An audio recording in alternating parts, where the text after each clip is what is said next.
Alright, so, what's up, channel? What's up, YouTube? I'm gonna go ahead and, um, start this debate.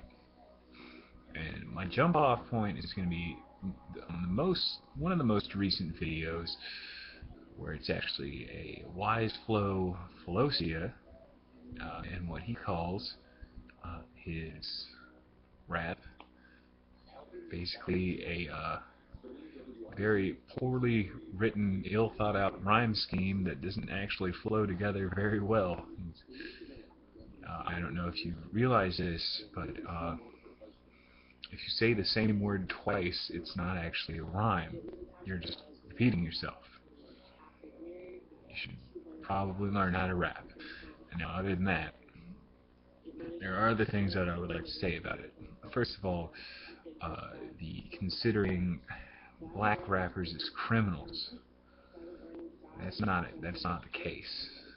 There's so many people that look up to black rappers, and rightfully so. I mean, they've established themselves as talented individuals that worked very hard in their field. They have a lot of competition to overcome, and it's definitely not easy. Music is one of the hardest fields to be successful in. It is. You have so much competition all the time. That's why people like Jay-Z and, Ludacris are really thriving because they just have the talent for it, and a lot of aspects in managing themselves and knowing how to take other people to represent them when they can't possibly, do all their own press and all their own management. They're so widespread, and that's why a lot of people look up to people like them. And then, yeah, they'll rap about some things that are sometimes of violent nature, like Tupac, one of your buddies, right? Very successful. He did commit a few crimes, but for the most part, he's looked up to as an icon and as a hero. I mean, even with the actual literal crimes he did commit, his skill, his talent, his notoriety far outweighs that in the eye of the general public. Like, when you talk to someone about a Tupac, they're not going to say, "Oh, he's a criminal." Even white people, people like me, they'll be like, notably just remembering what kind of following he still has today because of his talent. It's very good, and he's going to be recognized throughout time for that. People aren't labeling him a criminal. Even people like Snoop Dogg, household name these days. People do not consider Snoop Dogg a criminal, even though he habitually and publicly at sometimes smokes marijuana. People's, obvious opinion is shifting towards that today, but, in a lot of places in America that is still considered a crime. He's probably done other things that are actually illegal and technically crimes, but people don't look at him and say, "Oh, he's a criminal." Now, to counter that, when people bring up the name Martha Stewart, white lady,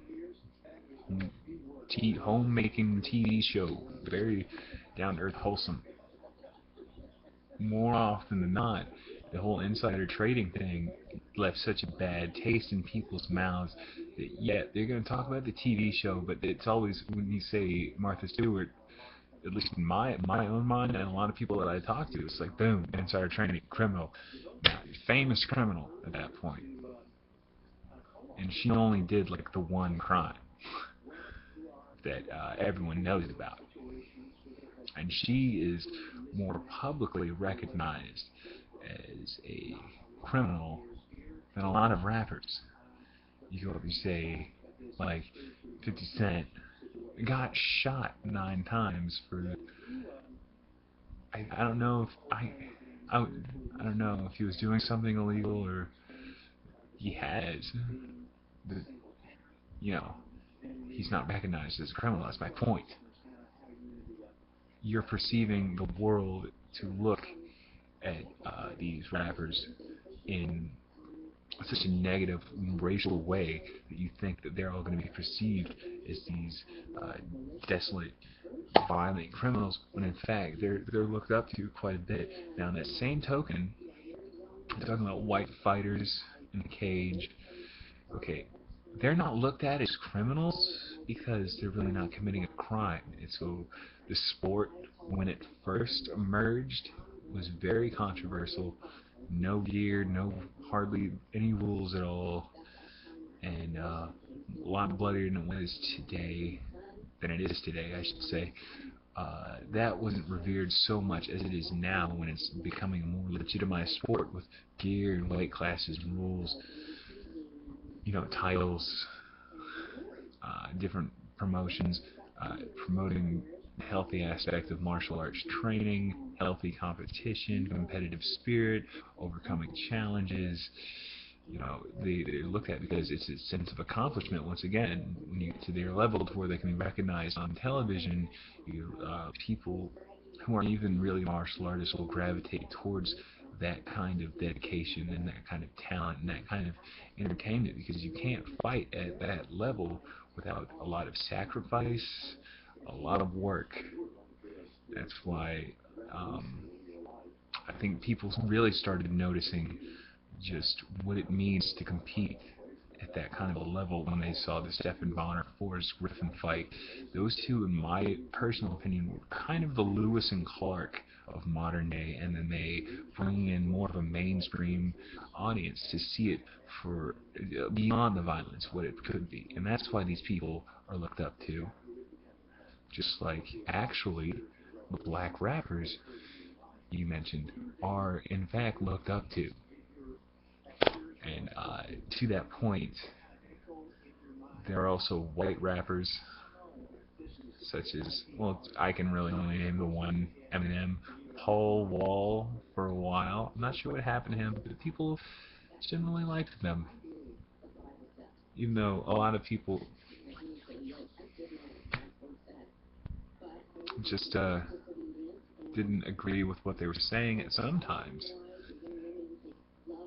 When you mention Eminem today, people are either just generally indifferent, or they'll say, "Oh, I like some of his music," or they're a big fan.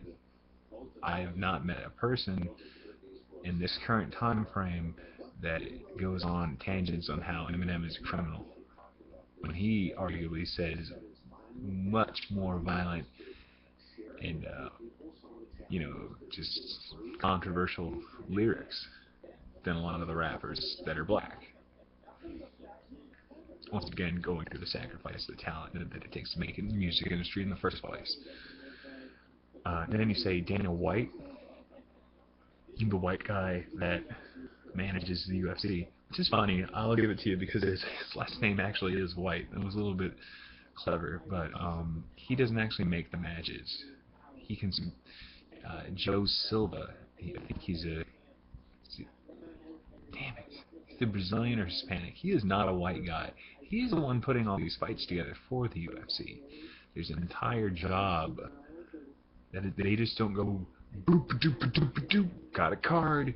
Thought goes into it, planning goes into it. Dana's doing so much with promotions and press conferences and advertising and everything else. He had to have someone else make his fights. And Joe Silva is the man behind pretty much every UFC card that you are ever going to see. So he's not white. That's another point. Not to mention all of the black fighters that people look up to, people like. There's been tons of black fighters. It's not all a bunch of white guys. Like, one of my favorite all-time, he's not current, one of my favorite, Kevin the Monster Randleman. Oh, I used to love watching that guy. He was awesome. I really like Uriah Hall with that spinning heel kick he did. It was so sweet. And he recently, I think his most recent fight coming off that win against Chris Levin, really something I'm looking forward to see. Melvin Gillard, not really relevant in this day, which was a shame because he had such an exciting style, but to defense and what I've kind of been talking about all this time, he didn't really pay too much attention to his ground game, and that's why he got phased out, because he kept getting submitted. His strikes were dynamic, powerful, way more powerful than you, I, or a lot of people I can think of can fucking deliver. This guy had some serious thunder behind his strikes, and ground game took him down, found him out, and unfortunately, I don't think he's going to be in any new UFCs anytime soon. Ben Henderson, another black fighter, one of the top contenders for the spot, for the title in his weight division. Awesome guy. John fucking Jones. I don't know why it took so long for me to say his name. He's the fucking light heavyweight champion, the one that everyone's been talking about in reference to super fights. Now that he has one of the longest running winning streaks since Anderson Silva's been stopped twice by the same guy. He's pretty much looking at, and George St. Pierre left. He's like one of the last outstanding undefeated greats besides Ronda Rousey. Like, I think it's him and Ronda that are just like these big. John Jones has been stopped, I think, like, not since he's been in the UFC, that's for damn sure. And if it was, I think it was that one time where he lost by disqualification. Now, you're talking about, again, white people not getting in trouble for steroids, or they do, and it's not as severe as black people getting in trouble for steroids. Bull fucking shit. I didn't even have to do any research on this, because I can give you a name like fucking now. Barry Bonds. Black guy. Did steroids. He got in trouble for that. He's been accused of it for a while. He kept on getting away with it. But he did them so much, so frequently, that they couldn't ignore it anymore. And he had to be reprimanded for that. And that was widely known. Barry Bonds fucking did steroids. Lance Armstrong did steroids.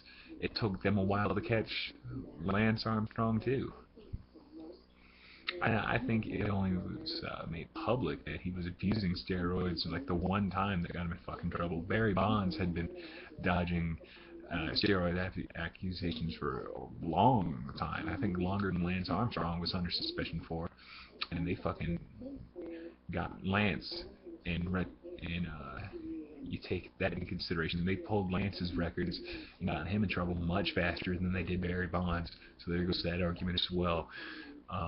This has been the first set of issues that I wanted to counter Freddie Lee on, and I feel free to make an intelligent response back to this, Freddie. I don't think you will, but, hey, more power to you. I encourage it. I'm sure everyone else would be very interested in what you had to say in response to all of this, parts of this, any of this. Or you can choose to act like it doesn't exist. But you're pretty much going to be the only one who does that. Your people watch my videos too. And I'm sure if you don't answer me, someone's going to ask you the same questions they heard from me, to where you're probably just going to, realize that it'll be in your best interest to just, come on, get this thing started, get your points together, and try to do the best you can in a conversation. You're not going to fight in the mat, you're not going to fight in the spar. Do what you said you wanted to do. Fight verbally. All I can say is, don't be scared.